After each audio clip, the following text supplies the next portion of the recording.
Bom, pessoal, vamos começar o nosso bate-papo. Paciente com dor torácica e dentro da dor torácica o nosso foco é as síndromes coronarianas agudas, no caso, o infarto agudo do miocárdio.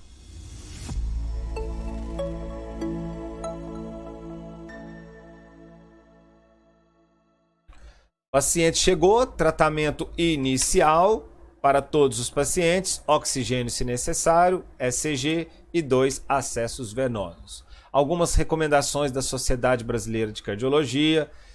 A oxigenoterapia está indicado em pacientes com sinais de congestão pulmonar e se estiver saturando menos de 94%, mas é sempre interessante colocar oxigênio aí. O ácido acetilsalicílico, o clopidogrel em associação ao ácido acetilsalicílico é o protocolo inicial aí. Nós temos até 10 minutos para o médico estar com esse eletro em mãos, né, para saber se de fato já se encontra com infarto com elevação do segmento ST, ou o eletro não vai te mostrar muita coisa inicialmente aí. A gente vai buscar através das enzimas cardíacas se existe dano tecidual ali. Além disso, a Sociedade Brasileira de Cardiologia recomenda, né, a enoxiparina como adjuvante ao tratamento fibrinolítico. Os anti-inflamatórios não esteroidais, se está usando se o uso é crônico, descontinuar aí o AINES. E algumas recomendações, o nitrato sublingual, os beta-bloqueadores, a gente não vai entrar lendo detalhes de todos eles, mas eu achei bem interessante colocar aqui, vocês dão uma pausa e confere aí. Além disso, a abordagem terapêutica, nós vamos coletar o que mais? Vamos fazer um hemograma, o TTPA, que é o tempo de tromboplastina parcial ativada, que vai olhar a cascata intrínseca, e o TP, que é o tempo de protrombina, que vai avaliar a cascata extrínseca aí. Lembrando ainda, né, a gente já falou dos marcadores de necrose, eles devem ser seriados com pelo menos 3 medidas, se necessário mais medidas. Nós temos a CK total, que vai estar presente aí na circulação de 4 a 8 horas, seu pico 12 horas. A CKMB, que está presente, né, no músculo periférico e no cardíaco, 4 a 6 horas, seu pico em 24 horas. E as específicas, que é as troponinas, elas vão estar presentes em 3 a 12 horas após o início dos sintomas, e seu pico aí de 24 a 48, e vai durar até 15 dias a troponina T na corrente sanguínea. Aqui quais são algumas causas que elevam as troponinas, além do infarto agudo do miocárdio, com elevação ou sem elevação do segmento ST, insuficiência cardíaca congestiva, pericardite, traumas, sinais de sepse, infecções, neoplasia, choque elétrico, miocardite, embolia pulmonar, várias outras situações aí que também vai cursar com elevação das troponinas cardíacas. Bom, nós classificamos então a síndrome coronariana aguda, quando se fala em infarto, tirando as anginas, o infarto com supra do segmento ST, e para ser considerado supra do segmento ST dentro do contexto infarto, deve ter uma elevação maior ou igual a 1 milímetro em 2 ou mais derivações contíguas da mesma parede, por exemplo, D2, D3 e AVF, e com exceção à regra que nas derivações V2 e V3, esse supradesnível é maior, pode chegar até 2,4 milímetros, que ainda a gente não pensa que é infarto.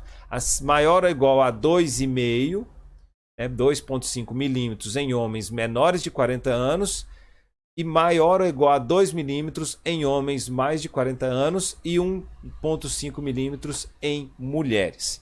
Bom, pessoal, isso aqui é muito importante a clínica, né? Você tem que, de repente, está lá 2 pontos alguma coisa e a pessoa tem dor precordial de forte intensidade, com toda a clínica típica. Só que isso aqui são as regras, são, né, as definições. Regras. Angina instável sem supra do segmento ST. Quando eu falo em um paciente que não tem elevação do segmento ST ou tem uma onda T invertida, esse paciente é importante a gente fazer uma estratificação de risco.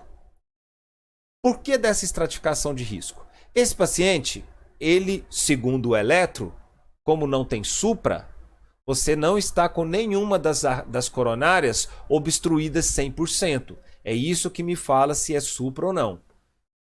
Quando apresenta supra do segmento, é que uma região daquele tecido cardíaco está com uma baixíssima quantidade de oxigênio e demanda uma atitude de emergência para desobstruir aquela passagem de sangue. Se é um paciente sem elevação do segmento ST, está chegando oxigênio. Existe o grau de gravidade também. Só que aqui a gente vai, através desse score, que é o score de time, avaliar a necessidade da urgência de realizar o cateterismo. Ele tem que ser realizado, pessoal. A questão aí agora é para a gente definir em que momento. Bom, a pontuação, quais são os critérios do score de time? Acima de 65 anos, 3 ou mais fatores de risco para as doenças, né, arteriais coronarianas, né, como o infarto agudo do miocárdio, diabetes, dislipidemia, história familiar de insuficiência cardíaca prematura em pacientes de primeiro grau. Então, qualquer situação, 3 ou mais desses fatores de risco aí, né, tanto para doenças arteriais coronarianas e as outras, é um ponto, não é um ponto para cada, um ponto se tem 3 delas. Uso prévio de ácido acetilsalicílico, se tem uma estenose coronariana de mais de 50%, se essa dor precordial em repouso nas últimas 24 horas, ou seja, apareceu essa dor em repouso, o IST, o que é o IST?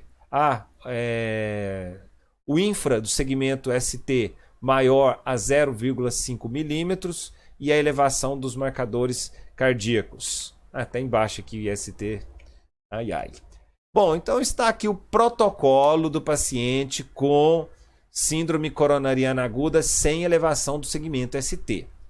Lógico, a gente já falou disso, acomodar o paciente, eletro, oxigênio se estiver saturando menos de 90%, ácido acetilsalicílico e vamos fazer o eletro. Se esse eletro se encontra com uma elevação do segmento ST maior ou igual a 0,5 milímetros, né? Ou um infra, né? Se tem um eletro com infra maior ou igual a 0,5 milímetros, ou uma onda T negativa, ou até mesmo um eletro normal, porém clínica, dor precordial, então tem o eletro seriado, hemograma, né, ureia, creatinina, potássio, os marcadores de necrose e avaliar, aplicar o score de time nesse paciente. Se ele é um paciente de muito risco, que é aquele que está com mais de 5 pontos, deve-se realizar esse cateterismo até 24 horas. Se ele está no intermédio ali, né, de 3 a 4 pontos, você vai fazer transferência para uma unidade de tratamento intensivo e o cateterismo, né, menos de 48 a 72 horas, ou seja, no máximo até 72 horas. E se ele está com 0 a 2 pontos, baixo risco para essas complicações, vai ser transferido para uma enfermaria e vai ficar sob o acompanhamento aí. A síndrome coronariana com supra do segmento ST, a mesma história. Tudo bonitinho, vai fazer, né, os procedimentos iniciais e para ser considerado um supra do segmento, deve apresentar maior ou igual a 1 milímetro em 2 derivações contíguas ou maior ou igual a 2 milímetros em V2 e V3 ou um bloqueio de ramo novo ou presumidamente novo. Presumidamente novo é aquele que você presume que ele apareceu ali agora. A não ser que você já tenha um eletro anterior desse paciente e sabe que ele tem um bloqueio de ramo esquerdo, então ali não te fala a favor de um infarto. O que nós vamos fazer? Nós vamos administrar dinitrato de isosorbida, exceto as contraindicações que a gente vai falar, solicitar um novo eletro. Essa situação aqui, que pode reverter e passa a entrar no protocolo da síndrome coronariana aguda, divide opiniões aí de colegas dentro dessa área de urgência e emergência. Fala que na prática não se aplica. O paciente está com o supra, já vai entrar em contato com o ICP, né, o centro de ICP, de intervenção coronariana primária, clopidogrel, retiro de nitrato de isosorbida e morfina para esse paciente.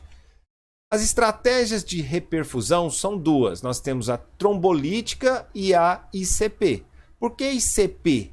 Porque a primeira conduta que você vai fazer para desobstruir ali não é fibrinolítico, é ICP. Agora, você pode não dar tempo de realizar uma intervenção coronariana primária. Nós entramos com o fibrinolítico até a transferência. Para isso existem algumas recomendações. Bom, a terapia antitrombolítica está indicada para todos os pacientes que apresentam supradesnível no segmento ST com dor torácica menos de 12 horas de duração. As atuais diretrizes recomendam que seja realizado um cateterismo cardíaco entre 2 e 24 horas após o término do trombolítico. Ou seja, paciente que se encontra com uma síndrome coronariana aguda, o supradesnível, o fibrinolítico vai segurar até o momento de realizar, né, esse cateterismo cardíaco. A ICP primária deve se realizar preferencialmente na artéria radial e utilizar medicamentos associados aí.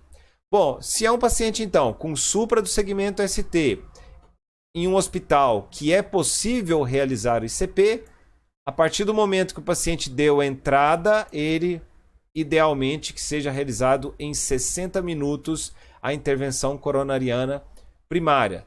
Apesar que pode, né, tem aí até 24 horas e tal, porém, se é um lugar que está habilitado para isso, o ideal é que seja feito em 60 minutos sem preocupar com o fibrinolítico. Aqui a gente não deu fibrinolítico. Se é um paciente que não está habilitado para a realização da ICP, nós temos duas situações. Se esse paciente vai levar menos de 2 horas para realizar o procedimento, a ICP, nós vamos fazer o quê? Nós vamos transferir esse paciente bonitinho e esse é o limite para fazer o ICP. Já vai com ele direto, não tem necessidade de fazer fibrinolítico. Agora, se vai demorar mais de 120 minutos até o momento balão lá, como transferência, o insuflado, do momento em que já está insuflando a coronária, esqueci, tempo balão. Se vai demorar mais de 120 minutos, é interessante que realize o fibrinolítico em 10 minutos e aí sim transfere essa pessoa para realizar um ICP de resgate, até 90 minutos o ideal, ou já o cateterismo. Ok? Então beleza, lembre-se, se você tem até 2 horas, vamos embora, não precisa dar fibrinolítico não. Se vai demorar mais de 2 horas, fibrinolítico em 10 minutos. Angioplastia de resgate, quando não se alcança os critérios de 90 minutos aí, né, de início de trombolítico. Quando isso é possível, você fez você fez os critérios de reperfusão verificados após 90 minutos do trombolítico e ainda essa pessoa, né, apresenta problemas clínicas ainda, né, uma regressão superior a 50 minutos uma regressão superior a 50% do supradesnível do segmento, um pico precoce de marcadores de necrose, está indicada o ICP de resgate, idealmente até 90 minutos, que é a angioplastia de resgate. Agora o clopidogrel, né, algumas recomendações aí, menores de 75 anos, maiores de 75 anos, em situações em que vai ser realizada uma angioplastia primária, né, a dose é diferente. Quando é um paciente sem elevação do segmento ST e a previsão do cateterismo é 600 mg, quando vai passar do cateterismo vai ser mais de 2 horas, é 300 mg. Oxigênio a gente já falou. O nitrato ele é mais utilizado porque ele tem essa capacidade, né, de promover a liberação do óxido nítrico, promove vasodilatação das coronárias, e algumas contraindicações do nitrato: hipotenso, BRAD ou TAC, infarto do ventrículo direito, que o protocolo é outro, e caso essa pessoa tenha utilizado os inibidores da fosfodiesterasa, né, os azulzinho aí, nas últimas 24 a 72 horas, você tem que apertar o ombro. Usou o azulzinho? Não, não usei não. Usou. Se você estiver mentindo, você vai morrer ó, que te dá esse nitrato. Não, não, não, usei. Foi pouco, mas usei. E o opioide, né, o sulfato de morfina endovenoso, vai ajudar muito aí nesse protocolo. Beleza, pessoal? Então é isso. Valeu e até a próxima aí.